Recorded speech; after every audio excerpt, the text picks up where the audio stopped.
اعوذ باللہ من الشیطان الرجیم بسم اللہ الرحمن الرحیم الصلاۃ والسلام علیکہ یا رسول اللہ وسلم علیکہ یا حبیب اللہ۔ عزیز دوستو السلام علیکم۔ ہماری گفتگو چل رہی ہے قانون homeopathy, organ of medicine edition 6۔ اس میں موجود افورزم کے اوپر ہم ڈسکشن کر رہے ہیں اور یہ جاننے کی کوشش کر رہے ہیں کہ ڈاکٹر ہانیمن نے ایک اچھا ہومیوپیتھ بننے کے لیے کیا نصیحت فرمائی ہے، کیا ہدایات دی ہیں اور کون سے ایسے قانون ہمیں بتائے ہیں جن پر عمل کر کے ہم ایک اچھے ہومیوپیتھ ڈاکٹر بن سکتے ہیں، اور ایک ہومیوپیتھ بننے کے لیے ان قوانین پر عمل کرنا جو ہے وہ ایک ہومیوپیتھ فزیشین کے لیے بہت زیادہ ضروری ہے، لازمی ہے۔ اس سلسلے میں ہم افورزم نمبر 3 کو جو ہے دوستو وہ ڈسکس کر رہے ہیں، اور ہماری یہ کوشش Pakistan homeopathic research and development centre کے تعاون سے آپ تک پہنچائی جا رہی ہے۔ میں ہوں ڈاکٹر بابر امین، ہوپ ہومیوپیتھک کلینک، بابر چوک، پیپلز کوئی نمبر 2، فیصل آباد سے۔ دوستو آپ میرے ساتھ رابطہ کر سکتے ہیں 0333 65 10 921 پر واٹس ایپ کے ذریعے۔ آپ میرے ساتھ رابطہ کر سکتے ہیں 0305 64 66 919 پر کال کے ذریعے۔ ان دونوں نمبروں پہ آپ کال بھی کر سکتے ہیں، آپ میرے ساتھ مشورہ بھی کر سکتے ہیں، آپ کوئی سوال ہو وہ بھی آپ مجھ سے پوچھ سکتے ہیں۔ تو چلیں دیر کیے بغیر ہم اپنی گفتگو کا آغاز کرتے ہیں وہیں سے جہاں پہ لاسٹ ویڈیو میں بریک ہوئی تھی۔ مجھے امید ہے کہ آپ لوگوں کو ہمارا یہ سلسلہ جو ہے پسند آ رہا ہوگا، خاص طور پر جو ہمارے جونیئر ڈاکٹرز ہیں ان کے لیے یہ ویڈیوز بہت زیادہ فائدہ مند ثابت ہو سکتی ہیں۔ دوستو ہم لوگ ڈسکس کر رہے تھے ہانیمن کے ان نکات کی جن کی ڈاکٹر ہانیمن نے ایڈوکیسی کی، جن کو ایڈوکیٹ کیا ڈاکٹر ہانیمن نے۔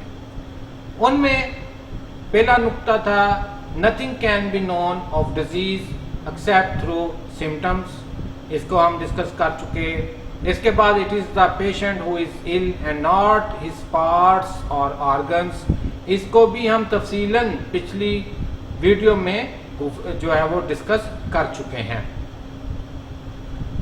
اس کے بعد آج ہم اپنی اس ویڈیو میں باقی جو 3 پوائنٹ رہتے ہیں انہیں کور اپ کرنے کی بھرپور کوشش کریں گے، جن میں symptom furnish the only unfailing guide for selection of remedy آ جاتا ہے۔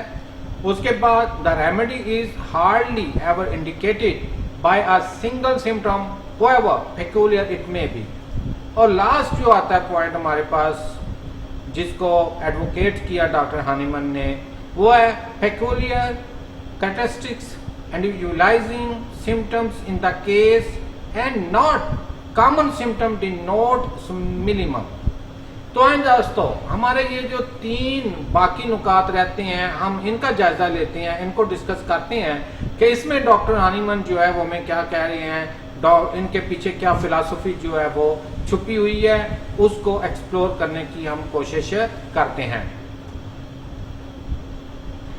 دوستو ہمارا پہلا پوائنٹ جس کو ہم نے ڈسکس کیا، symptoms furnish the only unfailing guide for selection of remedy, کہ دوا کے انتخاب کے لیے علامات ہی واحد پر یقین رہنمائی مہیا کرتی ہیں۔ یعنی کسی بھی پیشنٹ کو دوا دینے کے لیے، اس کی تشخیص کرنے کے لیے، اس کے لیے دوا کا انتخاب کرنے کے لیے صرف علامات ایک ایسا پیرامیٹر ہے، ایک ایسا آپ کہہ سکتے ہیں قابل یقین جو ہے وہ پیرامیٹر ہے جو ہمیں مکمل رہنمائی مہیا کرتا ہے کہ اس مریض کا علاج کس طرح ہم نے کرنا ہے۔ دوستو پچھلی ویڈیوز میں ہم سسٹم کی تعریف دیکھنے کے بعد یہ بات بخوبی سمجھ چکے ہیں کہ علامات اور ہمارے جسم کا آپس میں کتنا گہرا تعلق ہے۔ ہمارے جسم کا علامات کا چولی دامن کا ساتھ ہے۔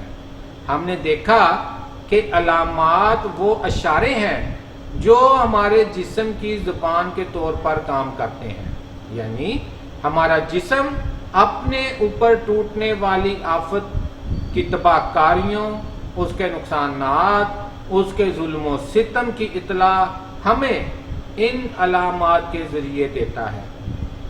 جسم اور علامات کے اس رشتے کی اہمیت کو ڈاکٹر ہانیمن بیان کرتے ہوئے فرماتے ہیں کہ بہترین اور بالمثل دوا کے انتخاب کے لیے سب سے بہتر اور قابل بھروسہ ذریعہ علامات ہیں۔ علامات ہی وہ واحد راستہ ہے جو ایک معالج کو جسم میں تباہی پھیلانے والی آفتوں تک پہنچاتا ہے۔ علامات وہ سیڑھی ہے، وہ مضبوط سیڑھی ہے جو ایک فزیشین کو مریض کی تشخیص کرنے میں، مرض تک پہنچنے میں، مرض کی کیفیت، مرض کی نوعیت، اس کی شدت کو پرکھنے کے لیے، دیکھنے کے لیے ایک سیڑھی کا رول ادا کرتی ہیں۔ ایک معالج جتنی اچھی طرح علامات کو سمجھے گا، اس سے مرض کی بنیادوں تک پہنچنے میں اتنا ہی آسان اور سیدھا راستہ مل جائے گا۔ ہمیں سامنے بیٹھے ہوئے مریض کے علاج کے لیے نہ صرف اس کے اندر موجود مرض کے اسباب، مسکن کا مطلب کہ مرض کہاں پر رہائش پذیر ہے، اس نے انسان کے کس حصے کو اپنا مسکن بنایا ہے، کس حصے کو رہنے کے لیے پسند فرمایا ہے، اس کی نوعیت، شدت اور جسم کو پہنچائے گئے نقصان کو جاننا ضروری ہوتا ہے۔ بلکہ یہ جاننا بھی ضروری ہوتا ہے کہ اس کے پیچھے کار فرما شرارتی قوتیں مزید کیا چالیں چل سکتی ہیں، یعنی وہ مزید اور کتنا نقصان پہنچا سکتی ہیں۔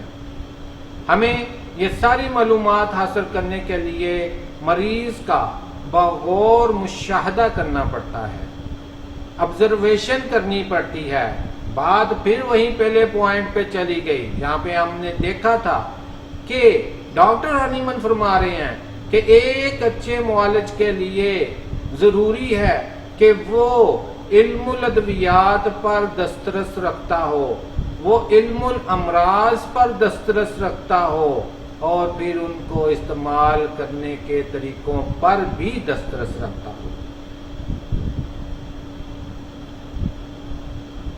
جتنا گہرا اس کا مطالعہ ہوگا، جتنا گہرا اس کا اور اچھا مشاہدہ ہوگا، اتنی ہی اچھی وہ تشخیص کر سکے گا، اتنا ہی اچھا انتخاب دوا کر سکے گا۔ اور ان مشاہدات کا انحصار صرف اور صرف ان کوڈ ورڈز پر ہوتا ہے جو مریض کا جسم اس پر ٹوٹنے والی آفت کے بعد ہمیں مطلع کرنے کے لیے بھیجتا ہے۔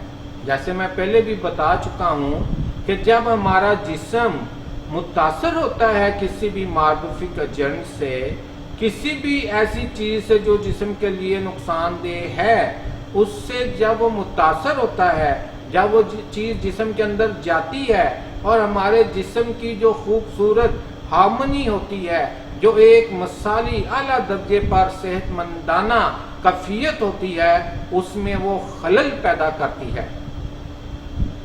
اس خلل کے پیدا ہونے پر ہمارا جسم بھرپور طریقے سے اس کی مزاحمت کرنے کی کوشش کرتا ہے، لیکن اگر وہ حملہ آور طاقت ہمارے جسم کی ڈیفینسو میکانزم سے زیادہ اسٹرانگ ہو تو پھر ہمارے جسم کو بیرونی امداد کی ضرورت پیش آتی ہے۔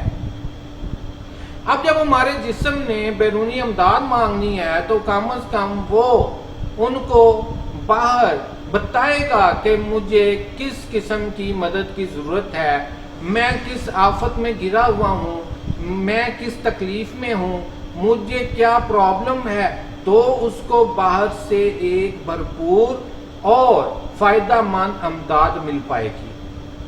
تو وہ اپنی یہ ساری کیفیات، وہ اپنی یہ ساری باتیں، یہ ساری چیزیں سائن اینڈ سمٹم کے ذریعے یعنی کوڈ ورڈز کے ذریعے ہم تک پہنچانے کی کوشش کرتا ہے، اور ہم ان کوڈ ورڈز کو سائن اور سمٹم کہتے ہیں۔ جو مریض کا جسم ہمیں اپنے اندر ٹوٹنے والی آفت کے بارے میں اطلاع بہم پہنچاتا ہے، معلومات بہم پہنچاتا ہے، ان کوڈ ورڈز کو ہم سائن اینڈ سمٹم کا نام دیتے ہیں، یعنی نشانات اور علامات کہتے ہیں۔ جسم پر ظاہر ہونے والی دوستو یہ علامات اور نشانات ہمیں اس کے اندر ہونے والی تباہی اور بربادی کی مکمل کہانی سناتے ہیں، لیکن یہاں ایک بات قابل ذکر ہے کہ یہ کہانی اسی کو سمجھ آئے گی جس کو ان کوڈ ورڈز کو ڈی کوڈ کرنا آتا ہوگا۔ اب جو کوڈ ورڈز کے ذریعے پیغام دیا ہے جسم نے ہمیں، جب تک ایک فزیشین ان کوڈز کو ڈی کوڈ نہیں کر پائے گا، ان علامات نشانات کو اچھی طرح سمجھ نہیں پائے گا، وہ یہ نہیں سمجھ پائے گا کہ یہ جو علامات آئی ہیں، یہ جو نشانات جسم پہ ظاہر ہو رہے ہیں، یہ دراصل جسم کے اندر کس قسم کی تبدیلیوں کو ظاہر کرتے ہیں، اتنی دیر تک اس کے لیے جسم کو مناسب امداد مہیا کرنا ممکن نہیں ہوگا۔ تو اس لیے یہ بڑی اہم بات ہے کہ دوا کے انتخاب کے لیے علامات ہی واحد پر یقین رہنمائی مہیا کرتی ہیں، یعنی علامات ہی ہمیں درست سمت میں لے کے جاتی ہیں، علامات ہی ہمیں بتاتی ہیں کہ اس کا علاج اب آپ نے جو ہے وہ کیا کرنا ہے، لیکن ان علامات کو، ان کوڈ ورڈز کو سمجھنا ایک معالج کے لیے جو ہے وہ بہت زیادہ ضروری ہے۔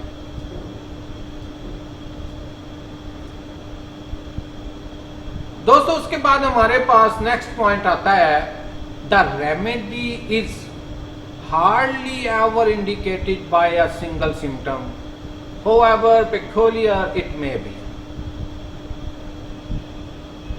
ہم آرگینن کو سمجھنے کی کوشش کرتے ہوئے ان نظریات کا مطالعہ کر رہے ہیں جن نظریات کی وکالت ڈاکٹر ہانیمن نے کی۔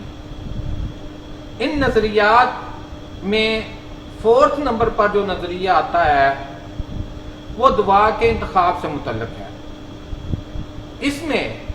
اس نظریے میں، اس نقطے میں اس بات کی تجدید کی گئی ہے کہ ایک علامت کبھی بھی کسی دوا کے انتخاب کے لیے کافی نہیں ہوتی، یعنی ایک سنگل علامت کبھی بھی کسی اچھی دوا کے لیے یا اس کے انتخاب کے لیے جو ہے سفیشینٹ نہیں ہوتی۔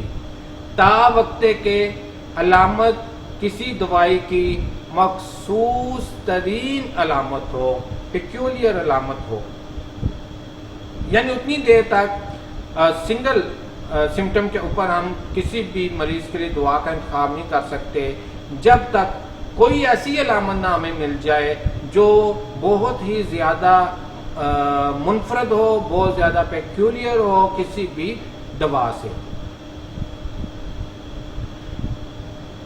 ہم جبکہ سسٹم کی تعریف کو بخوبی دیکھ چکے ہیں، بلکہ انسانی جسم کے مختلف سسٹمز کے آپس کے تعلق کو بھی سمجھ چکے ہیں، تو اس کے بعد یہ سمجھنا کوئی مشکل بات نہیں کہ جب بھی ہمارے جسم کے کسی بھی حصے یا نظام کو کسی بھی مصیبت یا آفت کا سامنا ہوگا دوستو، تو نتیجے کے طور پر صرف وہی عضو یا سسٹم متاثر نہیں ہوگا، بلکہ اس سے متعلقہ دیگر عضو یا نظام بھی متاثر ہوں گے۔ اب سسٹم کا یہاں پہ ذکر کیوں آیا؟ یہ ہم پچھلی ویڈیوز میں بڑی تفصیل سے دیکھ چکے ہیں کہ ہم ہومیوپیتھ جب یہ بات کہتے ہیں کہ ہم مرض کا نہیں مریض کا علاج کرتے ہیں، تو ہم یہ کیوں کہتے ہیں؟ اس کے پیچھے حقیقت کیا ہے؟